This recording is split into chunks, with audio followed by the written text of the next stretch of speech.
All right, so we're back for another breakdown. Apologies, first and foremost, for not doing a reaction to the Mexico City cards. And I'm not making excuses, but you all saw it. It was shit.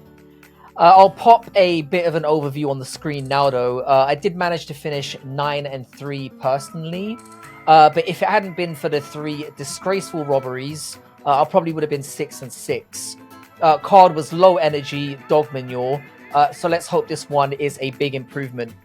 Anyway, we're back at the Apex, and this card is actually not the worst on paper. We finally hit 600 subscribers, so thanks to everyone old and new for sticking around. Much appreciated. Let's get into it.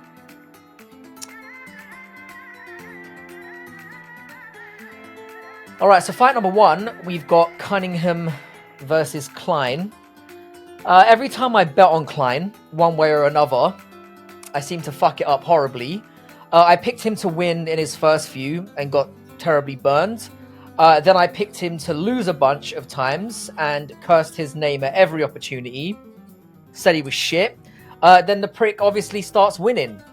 It's a short notice fight for Cunningham, but I don't think it would make that much difference. He's a terrible fighter. Shouldn't be in the UFC. It's a fist fight. I guess anyone has a chance. I suppose, you know, we hear that very often, but not this bum. KLEIN should win this one pretty comfortably, I guess.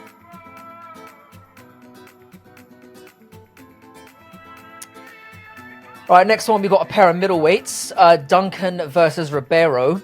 Didn't need to put too much thought into this one, really. I'm going to go with my boy Leroy Duncan. He's a diverse, unorthodox striker. Much better clinch and ground game than Ribeiro. For me, Ribeiro's only option is to knock him out, and Duncan has a pretty solid chin. I think Duncan tends to be a little bit more of a volume guy, and the only risk with this one is that he does have a tendency to kind of gas out when the fight gets into later stages, mostly because he throws, you know, wacky, wild shit, and he puts a lot of pressure on throughout the bout. Ribeiro, though, is hardly a cardio monster himself. I think Duncan's the better fighter, and unless he gets really sloppy here, he should win this either later in the fight or on... He should either win it late or win on the cards. Minus 230 is a decent parlay fluffer. I'm assuming that the Tapology order on this card is wrong. This one should be slightly higher up the card.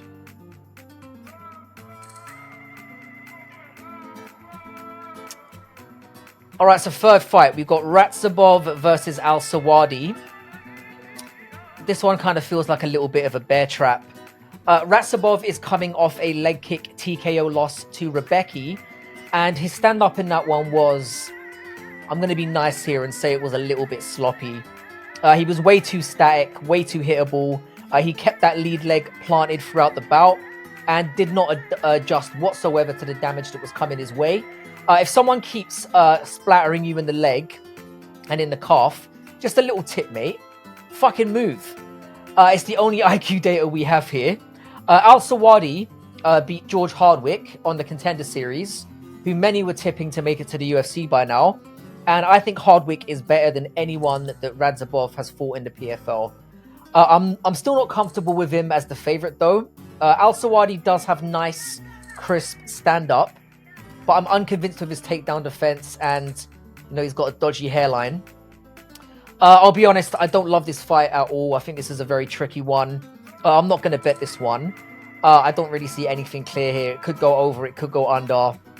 Wouldn't be surprised if anyone got their hand raised. I'm going to edge AL-SELWADY. We saw how leg kicks crumbled RAHDZABOV, so that seems the obvious path to breaking him down. I think SELWADY has decent movement.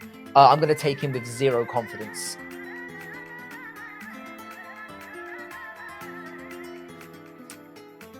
All right, next one up, we've got a bantamweight scrap between Javid Basharat and Zahabi. We know how this one's going down. I actually think that Javid is a little bit more dynamic and exciting than his brother. The striking is creative. He obviously applies a great deal of pressure to go with it. He's got really nice trips, really nice entries. You know, if you get in too close to him, which I think is going to serve him pretty well in this one. I think Basharat dominates this fight, and it probably goes to a decision, which makes him, you know, as a minus 500 favorite. That's a little bit disconcerting. Zahabi is pretty old for the division. He's not terribly bad, you know, he's fairly well-rounded. You know, he's got a decent, strong kickboxing base, but generally, he's a very average MMA fighter. He's durable enough, and Javid is more of a pressure-dominant fighter than a finisher. Obvious pick here, Basharat is really good. I'm going to take him.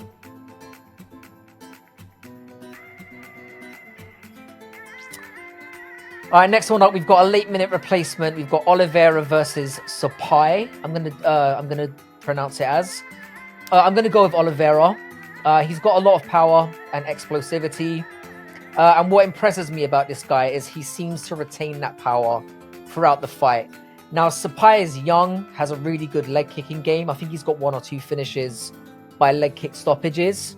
I'm purely going to go against him because this is a very short notice bout, and he's never really been under this kind of spotlight before.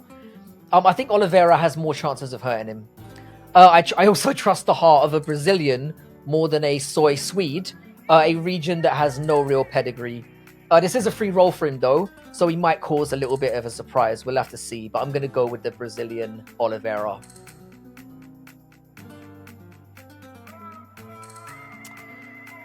All right, on to middleweights. We've got Eric Anders versus Jamie Pickett. This one was a no-brainer for me, too. I don't know why Pickett is still in the UFC.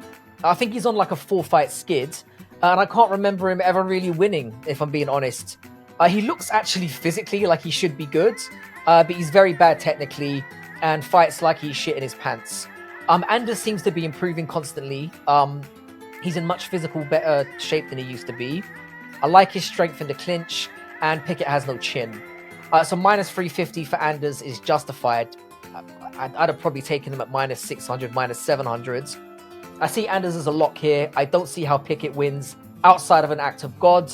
Anders is tougher and doesn't fight like a total coward.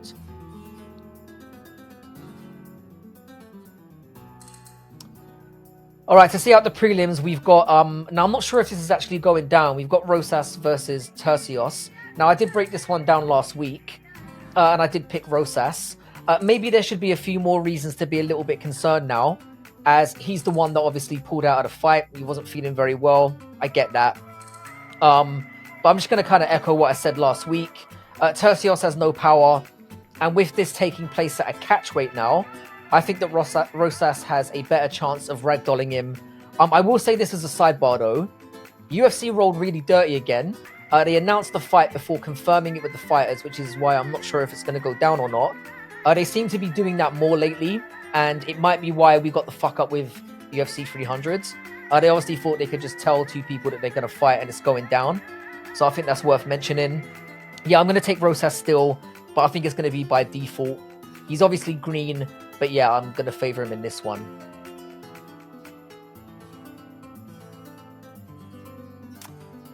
All right, next fight, we've got another bantamweight one between Umar Nurmagomedov and ALMAKHAN. What a tough debut for ALMAKHAN, and this booking actually caught me a little bit by surprise.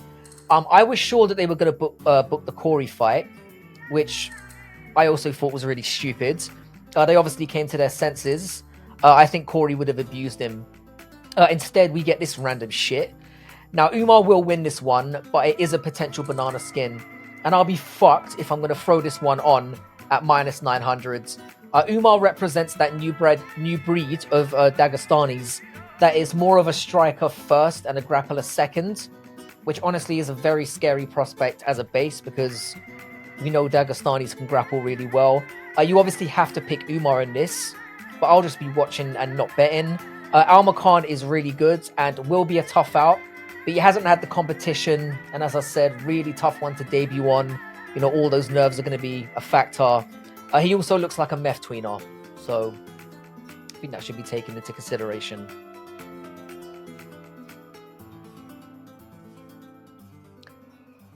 All right, we've got another flyweight one. We've got Matt Schnell versus ERCEG.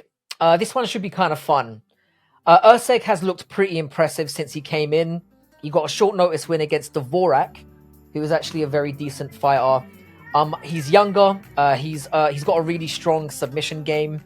SCHNELL is a very game fighter, but he tends to make stupid mistakes, rushing in at times, and he's susceptible to getting caught in subs. So for that reason, I'm going to take ERCEG. You know, he did have a close one with Costa last time out, which didn't really impress me too much. But I just think he's got a better fight IQ. And I think his particular skill set is suitable for SCHNELL's deficiencies.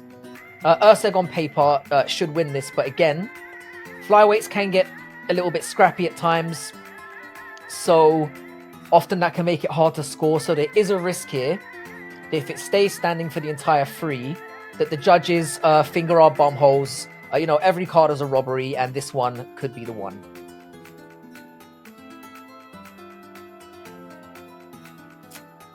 Right, we have another flyweight scrap between Mohammed MOKAEV and PEREZ. Now, the first question I obviously have to ask, does this fight go ahead? I'd be more interested in seeing the odds of it actually taking place. I think PEREZ has dropped out of like 8 out of the last 9 he's been booked in. Some shit like that. You know, I've spoken at length before about how unconvinced I am by MOKAEV. He seems to make a meal out of everyone. But I think this one, again, has kind of been set up to raise MOKAEV's stock. PEREZ was once really, really good. We just don't know what version of him we're going to get. You know, he's fought once, and that was against Nicolau in his last one, and he got subbed really easily, like destroyed.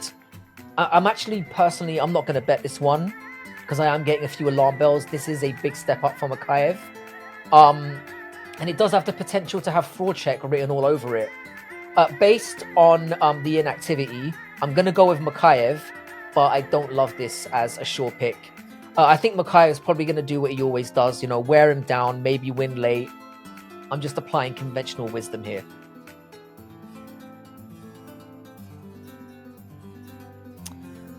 Alright, so on to the co-main event. We've got Vitor Petrino versus Pedro.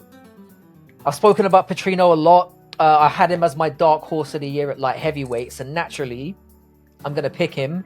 I think Pedro's alright, but, you know, his chin is a little bit too high at times, and I think Petrino's going to find it at some point.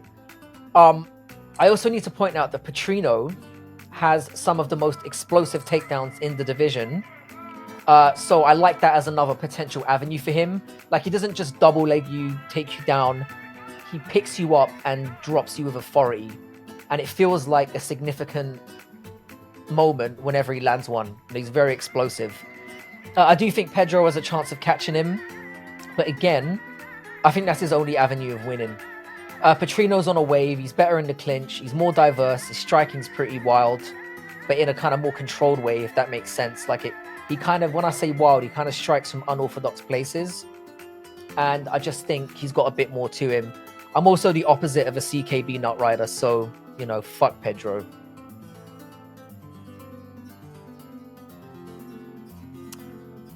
Alright, so on to the main event. We've got Rosenstruik versus Gaziev. Is this the worst Fight Night main event ever?